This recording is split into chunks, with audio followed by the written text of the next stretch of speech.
दोस्तों PNG deliver ने अपने Q2 के रिजल्ट डिस्क्लोज कर दिए हैं। चलो उससे पहले हम फंडामेंटल थोड़ा सा एनालिसिस कर लेते हैं। जो इसका मार्केट कैप है 9,000 करोड़ का, तो जो इसका पीई रेशियो है वो 30 का है, बहुत अच्छा है। तो जो फेस वैल्यू वो 10 की है, रिटर्न ऑफ इक्विटी 21% की है, ये भी अच्छी खासी है।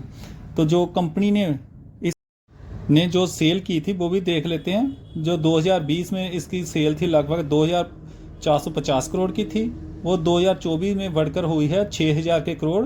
अब 2025 में अब पूरा नहीं हुआ, ये 7,500 करोड़ में पहुंच चुकी है। आप देख सकते हो सेल में लगातार वृद्धि देखने को मिली है साल बाई साल। तो जो एक्सपेंस भी ऐसे ही होंगे, एक्सपेंस भी देख लेते हैं। जो 2020 में जब तो 2,355 करोड़ का था, तो 2024 में आप स्क्रीन पर देख सकते हो सभी फिगर हैं। तो 2024 में 5,790 करोड़ था, अब हुआ है 7,249 करोड़। एक बात देखने को है, जो जितनी सेल है तो कंपनी के एक्सपेंस उससे थोड़े से कम ही हैं, जो एक अच्छी बात है। ऑपरेटिंग प्रॉफिट भी ऐसे ही है, जो शुरू में था 103 करोड़ का था, धीरे धीरे बढ़कर 2024 में पहुंच गया 337 करोड़ का। 2025 में अभी पूरा नहीं हुआ, 434 करोड़ का पहुंच चुका है। वैसे ही इनकम में थोड़ा थोड़ा जंप देखने को मिला है। शुरू में 17 करोड़ का था, 2024 में 34 करोड़ पहुंच, अब इनकम पहुंच चुकी है 71 करोड़ पर।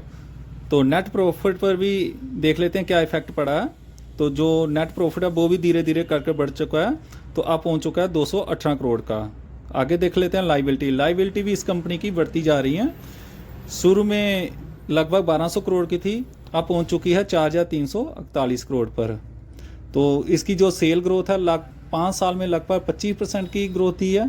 तो प्रॉफिट में 52% की ग्रोथ दिखाई है, और रिटर्न ऑफ इक्विटी में इसने 23% की ग्रोथ दिखाई है। तो कैश फ्लोस भी शुरू में जो कंपनी लॉस में थी, अब ये कैश बढ़कर हो चुका है 68 करोड़ पर। तो जो प्रमोटर होल्डिंग है शुरू में इतनी है 83% के, तो जो एफआई वालों ने अपनी थोड़ी सी होल्डिंग कम की है। आगे देख लेते हैं पीएनजी डिलीवर के Q2 के रिजल्ट। जो पिछले क्वार्टर में था 1,714 करोड़, पिछले साल था 2,001 करोड़, अब हुआ है 2,177 crore. Year on year basis पर लगभग 8% की तेजी है। क्वार्टरी वाइज भी अच्छी खासी तेजी है, लेकिन इसे ईयर ऑन ईयर बेसिस पर ही देखना चाहिए। आगे देख लेते हैं कंपनी के खर्चे। जो पिछले क्वार्टर में था 1,634 करोड़, पिछले साल था 1,667 करोड़, अब हुआ है 2,104 करोड़। कंपनी के खर्चे जरूर बढ़े हैं लेकिन कंट्रोल में हैं। आगे देख लेते हैं प्रॉफिट। पिछले क्वार्टर में था 69 करोड़, पिछले साल था 35 करोड़, अब फिर इस बार प्रॉफिट बढ़कर हुआ है 80 crore. Year on year basis पर देखा जाए तो लगभग डबल से भी ज़्यादा जंप है। तो फाइनली देख लेते हैं ईपीएस। पिछले क्वार्टर में था 5.11, पिछले साल था 2.57, अब हुआ है 5.84। आई होप आपको वीडियो इन्फॉर्मेटिव लगी है। लाइक और सब्सक्राइब जरूर करें। Thank you.